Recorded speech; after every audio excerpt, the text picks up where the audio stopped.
బాలకృష్ణ గారి ప్లేస్లో షారుఖ్ ఖాన్ చేస్తున్నాడు. నందమూరి బాలకృష్ణతో చేయిద్దాం అనుకున్న క్యారెక్టరే ఇప్పుడు షారుఖ్. నాగార్జున గారిని కూలీకి తీసుకోవడం వెనకాల ఉద్దేశం కూడా అదే. బాలకృష్ణ గారి లాగా షారుఖ్ ఖాన్ రీప్లేస్ చేయగలరా? షారుఖ్ ఖాన్ ఉంటే హిందీ మార్కెట్లో మనం ఏదైనా అచీవ్ అవ్వచ్చు. ఈ చిరంజీవి గారు 70 years డాన్స్లు, ఇప్పుడు రజనీకాంత్ గారు 70+ ఆయన యాక్టే. ఇప్పుడు చిరంజీవి గారి తెర వయసు.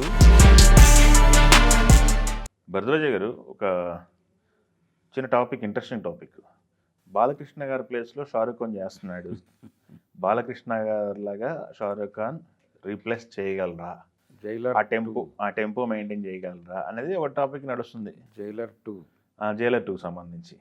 జైలర్ 2కి సంబంధించి నెల్సన్ డైరెక్ట్ చేశాడు ఆ సినిమాని. అదే అంచనాలు ఉన్నాయి ఆ సినిమా మీద. అయితే నందమూరి బాలకృష్ణతో చేయిద్దాం అనుకున్న క్యారెక్టరే ఇప్పుడు షారుఖ్ ఖాన్ చేస్తున్నాడు అన్న పద్ధతిలో మాట్లాడుతున్నారు. కానీ అయితే వాళ్ళు బాలకృష్ణను ఏ క్యారెక్టర్ కోసం అడిగారు, దానికి సంబంధించిన వివరాలు ఏవి లేవు ప్రపంచం ముందు. అయితే మార్కెట్ కోసం ఆర్టిస్టుల సెలక్షన్ అనే కార్యక్రమం ఒకటి నడుస్తోంది. అందులో భాగంగానే వాళ్ళు షారుఖ్ ఖాన్ ఉంటే హిందీ మార్కెట్లో మనం ఏదైనా అచీవ్ అవ్వచ్చు అని అనుకుని ఉండొచ్చు. అంటే ఒక ప్రాణ స్నేహితుడి పాత్ర అని చెప్తున్నారు. నిజానికి 1లో కూడా అలాంటి ప్రయోగాలు చేశారు వాళ్ళు. అవును కదా. 1లో కూడా అది ఏ ఏరియాకి వెళ్తే ఆ ఏరియాలో ఒక పెద్ద హీరోని అటాచ్ చేసుకుంటూ వెళ్ళారు. కన్నడ నుంచి రాజ్ కుమార్ గారిని తీసుకున్నారు, అలా మలయాళం నుంచి మోహన్ లాల్ గారిని తీసుకున్నారు. అలా నెమ్మదిగా కలుపుకుంటూ వెళ్ళి మార్కెట్ని క్రేజీగా మార్చడం కోసం ఒక ప్రయత్నము జరిగింది.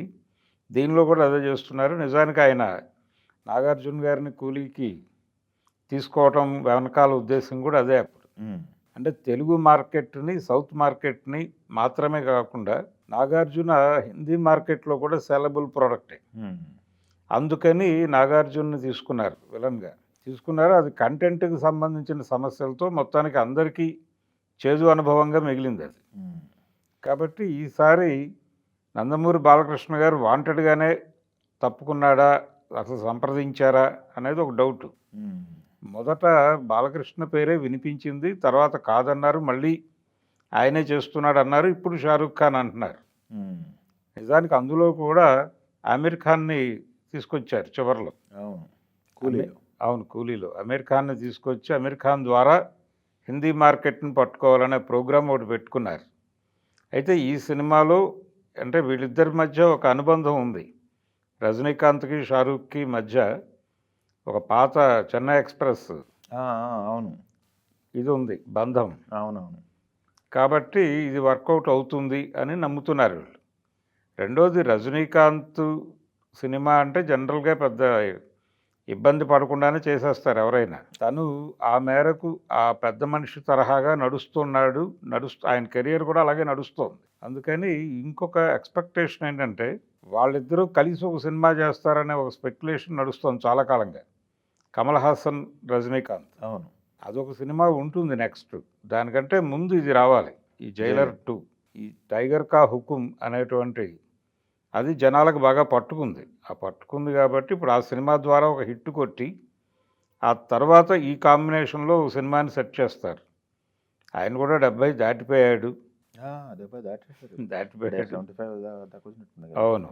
కాబట్టి ఆయన తాలూకా వ్యవహారము అది ఎలా నడపాలి, ఆ గ్రేస్ మాత్రమే కాదు, ఆయన స్టైలు, ఆయన మేనరిజమ్స్ ఇవన్నీ కలిపి నడపాలి దానిలో. ఇప్పుడు 70 అంటే గుర్తుంది, అందరూ 70 ఏళ్ళ కుర్రోళ్ళు ఉంటున్నా. మొన్న చూసాము. ఇప్పుడు చిరంజీవి గారు ఈయన యాక్టివ్గానే ఉన్నాడు. ఇప్పుడు భాగ్యరాజా గారి సెలబ్రేషన్లో మాట్లాడాడు ఆయన. 50 ఏళ్ళ అయిన సందర్భంగా జరిగిన ఈవెంట్లో చాలా ఎనర్జెటిక్గా ఉన్నాడు. అంటే అదే ఈ మధ్యకాలంలో చూసింది. చిరంజీవి గారు 70 years డాన్స్లు, ఇప్పుడు రజనీకాంత్ గారు 70+ ఆయన యాక్షన్, చంద్రబాబు గారు 75+. నేను సైకిల్ తొక్కారు ఆయన. 70+ అంటే ఇవన్నీ గుర్తొస్తున్నాయి. 70+ అనేది ఇష్యూ కాదు. అంటే ఏజ్ ఇస్ జస్ట్ నెంబర్ అనేటువంటి ఈ మాట ఎప్పుడో పెద్ద నరేష్ గారు ఎప్పటి నుంచో చెప్తున్నారు. అవును, నేను ఇంకా టీనేజ్లోనే ఉన్నాను, 60+ కూడా. అంటే ఇప్పుడు చిరంజీవి గారి తెర వయసు 45 కింద ఫిక్స్ చేస్తున్నారు. ఆ వాతావరణంలోనే సినిమాలు వెళ్తున్నాయి. ఇప్పుడు రజనీకాంత్ కూడా ఇంకొక 5 ఏళ్ళు పెంచి 50 ఏళ్ళు నా తెర వయసు అంటాడు. ఆ 50 ఏళ్ల క్యారెక్టర్ తరహాలోనే నడుస్తుంది అది. ఆ హడావిడి యాక్షను. ఈ యాక్షన్కి షారూఖ్ ఖాన్ ఇది తోడైతే కొంచెం లెంగ్దీ క్యారెక్టర్లోనే షారూఖ్ ఖాన్ని చూసే అవకాశం ఉంది. వాళ్ళు చెప్తున్న ప్రకారం ప్రాణ స్నేహితుడి పాత్ర అంటున్నారు. ప్రాపర్గా వర్కౌట్ అయితే అది అన్ని మార్కెట్లలోనూ ప్రభంజనం సృష్టించే అవకాశం ఉంది. సౌత్ ఎలాగూ రజనీకాంత్ తనకి ఉంది, హిందీ బెల్ట్లో కూడా తనకు ఉంది. కాకపోతే షారూఖ్ ఖాన్ ఉండటం అనేది అడ్వాంటేజ్గా మారుతుంది. ఆ ప్రాజెక్టుకి కూడా ఒక క్రేజ్ ఉంది. అంటే జైలర్ ప్రాజెక్టుకి డెఫినెట్గా ఒక క్రేజ్. ఆ పాత నెంబర్ 1 అది మంచి సక్సెస్ చూసిన సినిమా, అదే దాని మీద నడుస్తున్న సినిమా కాబట్టి దీనికి ఆటోమేటిక్గా క్రేజ్ వచ్చేస్తుంది. రజనీకాంత్ కూలీ అనుభవం నుంచి బయటకు వచ్చేస్తాడు ఈ సినిమా నుంచి అనుకోవచ్చు. Okay, thank you.